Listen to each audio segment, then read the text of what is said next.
Let's try a simple one here, just a 1-minute question here. What do you think about the what do you think about the fair tax? I'm first. You're first.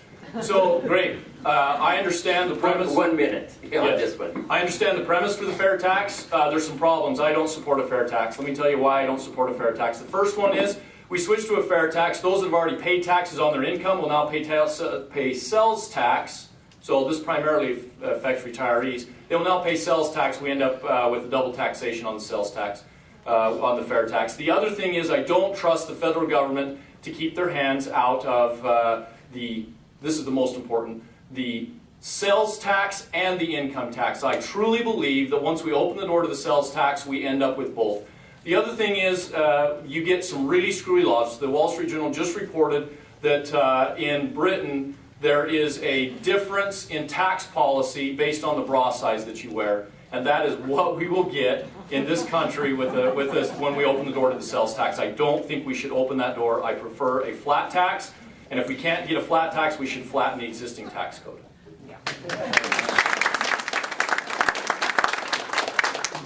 I met Milton Friedman as a young legislator. He said, cut any tax you can, anytime you can, and any amount you can. That applies to our tax code right now. Change it in any way you can, any amount you can, for the very best possible result. Anything almost is better than what we have, and I think necessarily an adoption of the fair tax requires an elimination of income tax. That's a very tough row to hoe, however. And tax reformation is not going to come in 1 year. If it could, that would be magnificent. We should work for it. But plain and simple, I'd support a fair tax if we could get it instead of the income tax we have.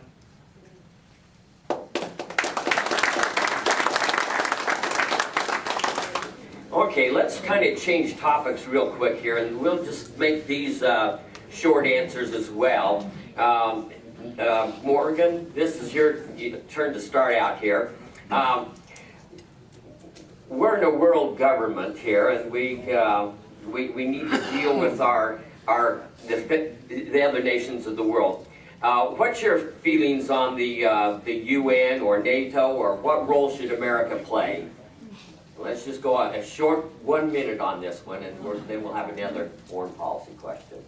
America should at all times occupy a position of leadership, leading with our document, which is our birthright of liberty, and that is the Constitution. The problem with the United Nations and any other alliance that we have made in the past, almost to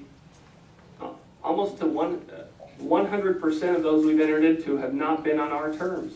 And plain and simple, they should be, because we have a document which is supposed to be a pattern for other societies and other nations to adopt. The problem today that we have is that we are engaging on their terms instead of ours. And that includes our activity in the United Nations.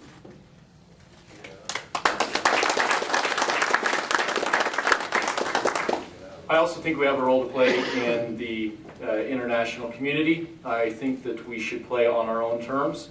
I don't think that we should ever compromise our sovereignty, but I think that it is in the best interest of America to take a position of strength on various issues. And right now, those various institutions, whether it is through NATO, which is an alliance, or else through the UN, we can take a position to articulate and pursue the best interests of Americans. And I think that that's the mechanism that they're good for, and to the extent that they serve that purpose, we should stay involved. And to the extent that they fail to allow us to pursue that purpose, then we should not be involved anymore.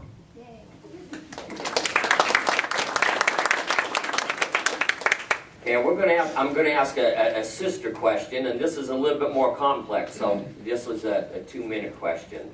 Afghanistan and Iraq are still constantly in the news, and it seems that for some, there were several questions on this. For some it's a quagmire, and some it's a national defense. What would you like to see done in Iraq and Afghanistan, Neil? How much time? Is this a 3 minute? 2 minutes. Okay, so on average, we're getting a longer question. Okay.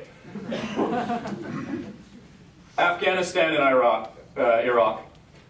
I believe that one of the principles that most Americans subscribe to is that when we make a commitment, we fulfill the commitment.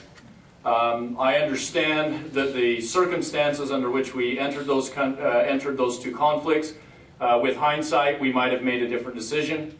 I also understand that the process by which we entered those two conflicts, if there was no formal declaration of war by Congress, then we have other issues there as well to deal with. But I believe that we made a commitment to those people, and I believe that we have to honor, that we should honor that commitment.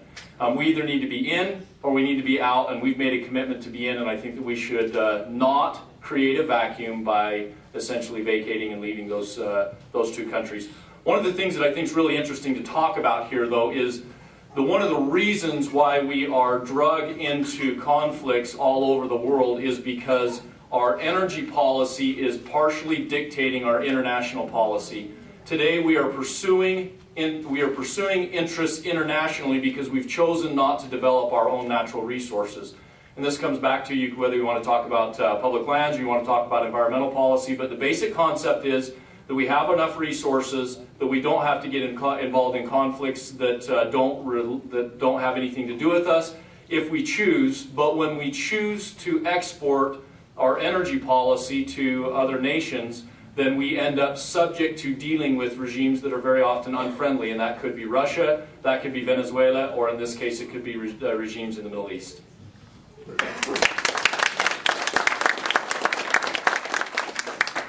Afghanistan, national defense, Iraq, nation building. And this is why we must have constitutional declarations of war. We are not privy to the kind of information our congressmen are. When they go to war for false terms and false premises or for economic interest rather than true national security interest, they should come home. But they, again, have given that power to the president, allowing him to engage in police actions, and we can't hold anyone in particular accountable because there's never a vote as required by the Constitution. In addition, we will often print money to go to war, another irresponsible, non-accountable, non-transparent method. That has to change, and the only way we change that is requiring that our congressmen vote to go to war. So that if we learn they have made a mistake, if we learn that they have gone to Iraq, not for the reasons they told us, but for other reasons such as energy interest or economic interest, we need to call them home because that is wrong and it is unconstitutional.